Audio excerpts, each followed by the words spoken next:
Hello, I'm Denise Donlon, and now for something completely different. So I bought a t-shirt for my son when he was in his monosyllabic phase. You've probably encountered that. You know the stage. How was school, Kay? What did you do? Stuff. I bought him this shirt, and it says, "The art of conversation is like kinda dead and stuff."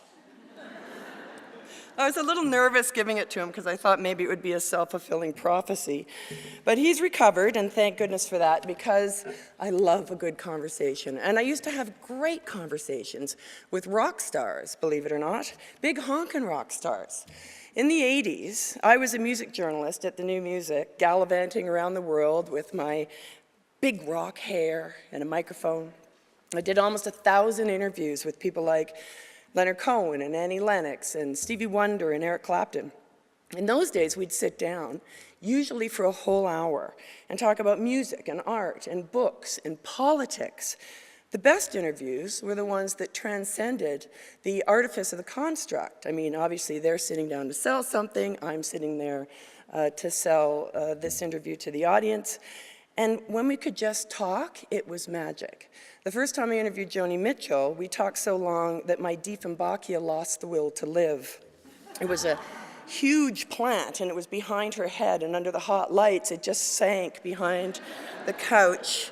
And it made it a very tough edit, because Joni's very non-linear, so when you're trying to put the edit, it was like, plant, no plant, plant. Well, that was very tough. Of course, those conversations happened in the 80s, and that was a time of great artist activity. Sting was in the rainforest, Little Steven was refusing to play Sun City, Geldof was putting together Live Aid, Bono was trying to influence Canadian prime ministers, actually he's still at that. But the idea that music could play a significant part in social change, it wasn't new. There were anti-war songs like Buffy Sainte-Marie's Universal Soldier, ecology songs like Marvin Gaye's Mercy, Mercy Me, civil rights songs like Bob Marley's Get Up, Stand Up, hundreds more, all sung to demand justice and lift despair, hoping, as Sam Cooke did, that a change is gonna come. So I had some great conversations in those days, and the artists were passionate and well-informed, and they had to be, because they were often accused of using causes to self-aggrandize, which is a specious argument, by the way, anyway, because the ones that get asked to do the big televised benefits, they're not the ones who need the publicity.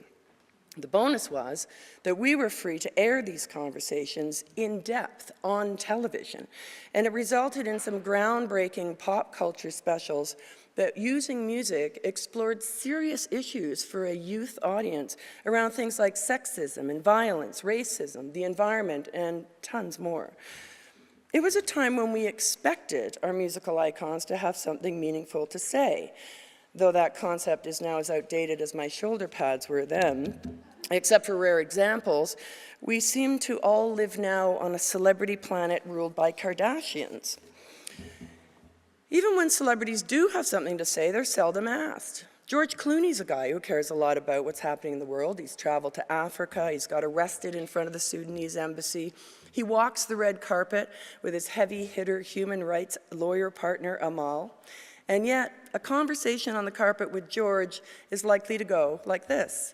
George Clooney, how are you? Pretty good, I'm just back from Darfur.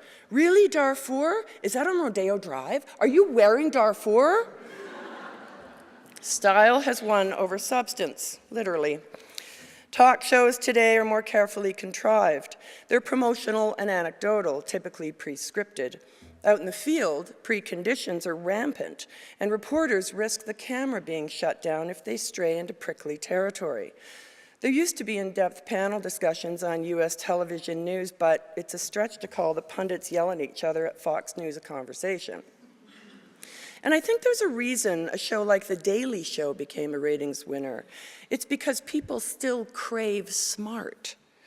Jon Stewart became our modern court jester speaking truth to power. Sure, it was comedy-based, but as we all know, laughter is the sound of understanding. Still, the fact that so many North Americans get their investigative journalism solely from John Oliver now can be a bit disturbing if I just wasn't so grateful that he was there. We might blame the media and we'd be right, and we might blame ourselves and we'd also be right, because we love our new multi-platform media tools that give us quick hits and allow us to engage in the discussion back and forth, even though we can be pretty harsh. We're the social media schadenfreude, endlessly bombarded with information. I remember hearing comedian Ron James once, who was exasperated by all the new ways to communicate. He said, "I get so much information, I haven't a clue what's going on." And it's true. There's lots of information, but it doesn't mean we comprehend it any better. Content may be king, but context is queen. And context is when we get involved in deep conversation, when we seek alternative views. That's when we discover what we really think. Right now, Elizabeth Warren is blasting away on social media. She's urging her followers to have conversations about Trump with everyone they meet, even the strangers standing behind them in the coffee line. They're not all going to be happy chats, but they're well worth having. The silver lining is that people aren't less curious. They've just migrated to other media.